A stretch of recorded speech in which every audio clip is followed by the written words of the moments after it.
வணக்கம். நம்ம எல்லாருமே வாழ்க்கையில ஒரு நல்ல செய்திக்காக, ஒரு குட் நியூஸுக்காக காத்துட்டு இருப்போம் இல்லையா? நம்ம வாழ்க்கையே மாத்தக்கூடிய ஒரு செய்தி.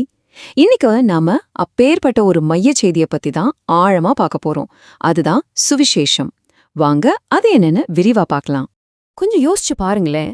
இந்த உலகத்துல இருக்கிற ஒவ்வொரு மனுஷனுக்கும் பொதுவான ஒரு மிகப்பெரிய, மிகச்சிறந்த நற்செய்தி அப்படின்னு ஒண்ணு இருக்க முடியுமா? இந்த கேள்விதான் நாம இன்னைக்கு பார்க்க போற முழு விஷயத்துக்கும் ஒரு அடித்தளமா இருக்க போகுது. சரி, அப்போ சுவிசேஷம்னா என்ன? இது சும்மா ஒரு வார்த்தை கிடையாதுங்க. இதுக்குள்ள ஒரு ஆழமான கருத்து இருக்கு. இத நம்ம சரியா புரிஞ்சுக்கணும்னா முதல்ல இது எந்த பிரச்சனைக்கு தீர்வா வருதுன்னு பார்க்கணும். பைபிள் படி மனிதர்களோட முதல் மற்றும் முக்கியமான பிரச்சனை என்னன்னா, நாம இருக்க வேண்டிய இடத்துல இல்ல, கடவுள்கிட்ட இருந்து ரொம்ப தூரமா பிரிஞ்சு போன ஒரு நிலைமையில இருக்கிறோம். இதுதான் நம்ம எல்லாருமே ஃபேஸ் பண்ற ஒரு பொதுவான நிலை.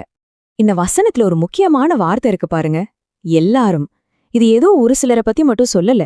இது உங்களையும் என்னையும் இந்த உலகத்துல இருக்கிற ஒவ்வொருத்தரையும் பத்தி சொல்லுது. நம்ம எல்லாருமே கடவுளோட அந்த பரிபூர்ணமான மகிமைக்கு குறைவானவங்களா அவரை விட்டு பிரிஞ்சிருக்கோம்னு சொல்லுது. இங்க ஒரு விஷயத்தை நாம தெளிவா புரிஞ்சுக்கணும். பாவம்னா நாம செய்யற தப்பான விஷயங்களோட ஒரு லிஸ்ட் மட்டும் கிடையாது. அதோட உண்மையான அர்த்தம் என்னன்னா, பரிசுத்தமான கடவுளை விட்டு நம்மள பிரிக்கிற ஒரு நிலைமை. சிம்பிளா சொல்லணும்னா இது ஒரு உறவு முறிவு மாதிரி. இப்படி பிரிஞ்சு போனதுக்கு ஒரு ரொம்ப சீரியஸான ஒரு இறுதியான விளைவு இருக்குன்னு வேதம் சொல்லுது. அதுதான் மரணம். இது நம்ம உடம்பு சாகிறத மட்டும் குறிக்கல, கடவுள்கிட்டேந்து நிரந்தரமா பிரிஞ்சு போறதையும் சேர்த்துதான் சொல்லுது. பாத்தீங்களா இந்த பிரச்சனை எவ்ளோ தீவிரமானதுன்னு? ஆனா கதை இதோட முடியல. இங்கதான் ஒரு ட்விஸ்ட். இந்த பிரச்சனை இருந்தாலும் கடவுள் அவரோட அன்புனால இதுக்கு ஒரு தீர்வை ஏற்கனவே பிளான் பண்ணி வச்சிருந்தாரு. இப்போ நாம பிரச்சனையில இருந்து அந்த தீர்வை நோக்கி போகலாம். இந்த மீட்பு திட்டத்துக்கு மைய காரணம் என்ன தெரியுமா? இந்த வசனம் அது ரொம்ப அழகா சொல்லுது. அது வேற எதுவும் இல்ல, கடவுளோட அளவே இல்லாத அன்புதான்.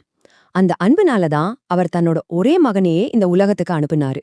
இங்க பாருங்க, ஒரு பவர்ஃபுல்லான கம்பேரிசன். ஒரு பக்கம் நாம செஞ்சதுக்கான விளைவு, அதாவது சம்பளம், அது மரணம். இன்னொரு பக்கம் கடவுள் நமக்கு இலவசமா கொடுக்கற ஒரு கிஃப்ட், அது நித்திய ஜீவன். ஒன்னு நாம சம்பாதிச்சது, இன்னொன்னு நமக்கு அன்பளிப்பா கிடைக்கிறது. இவ்ளோ பெரிய வித்தியாசம் பாருங்க. சரி, அந்த இலவச பரிசு எப்படி சாத்தியமாச்சு? அந்த தீர்வு எப்படி உருவாச்சு? இங்கதான் ஏசு கிறிஸ்துவோட பங்கு வருது. வாங்க அத பத்தி கொஞ்சம் டீடைலா பார்க்கலாம். இங்கதான் பதிலீடு அப்படிங்கிற ஒரு கான்செப்ட் வருது. அதாவது தப்பு செஞ்ச நமக்காக எந்த தப்பும் செய்யாத இயேசு அந்த தண்டனையை ஏத்துக்கிட்டாரு. நம்ம மேல இருந்த பாவக்கடனை அவர் நமக்கு பதிலா சிலுவையில செட்டில் பண்ணிட்டாரு. ஆனா இங்க ஒரு ரொம்ப முக்கியமான விஷயம் இருக்கு. கதை சிலுவையோட முடியல. 3வது நாள்ல இயேசு மரணத்தையே ஜெயிச்சு உயிரோட எழுந்தாரு. இது எதை காட்டுதுன்னா, அவரோட தியாகம் ஏத்துக்கப்பட்டுருச்சுனோ, மரணத்தையே ஜெயிக்கிற அதிகாரம் அவர்கிட்ட இருக்கணும் தான். இதுதான் நம்ம நம்பிக்கையோட உச்சக்கட்டம். சரி, இப்போ ஒரு முக்கியமான கேள்விக்கு வருவோம். இந்த மாபெரும் தீர்வு தனிப்பட்ட முறையில நமக்கு எப்படி சொந்தமாகும்? இதுதான் இந்த நற்செய்தியோட பிராக்டிகல் சைடு. இந்த வசனம் ரொம்ப தெளிவா சொல்லுது. இந்த ரட்சிப்ப நாம நம்மளோட சொந்த முயற்சியால, அதாவது நல்லது செஞ்சு சம்பாதிக்கவே முடியாது. இது 100% கடவுள் கொடுக்கிற ஒரு பரிசு. இந்த பரிசை நாம விசுவாசத்தால மட்டும்தான் வாங்கிக்க முடியும். கிருபை அப்படிங்கிற வார்த்தைக்கு அர்த்தம் இதுதான். தகுதியே இல்லாத ஒருத்தருக்கு கிடைக்கிற பரிசு. சிம்பிளா சொல்லணும்னா, நமக்கு கிடைக்க வேண்டியது தண்டனை. ஆனா அதுக்கு பதிலா நமக்கு தகுதியே இல்லாத மன்னிப்பும் நித்திய ஜீவனும் கிடைக்குது இல்லையா? அதுதான் கிருபை. அப்போ இந்த கிஃப்டை எப்படி வாங்கிக்கிறது? பைபிள் இதுக்கு 2 ஸ்டெப் சொல்லுது. 1, இயேசுதான் கர்த்தர்னு உங்க வாயால ஒத்துக்கிறது.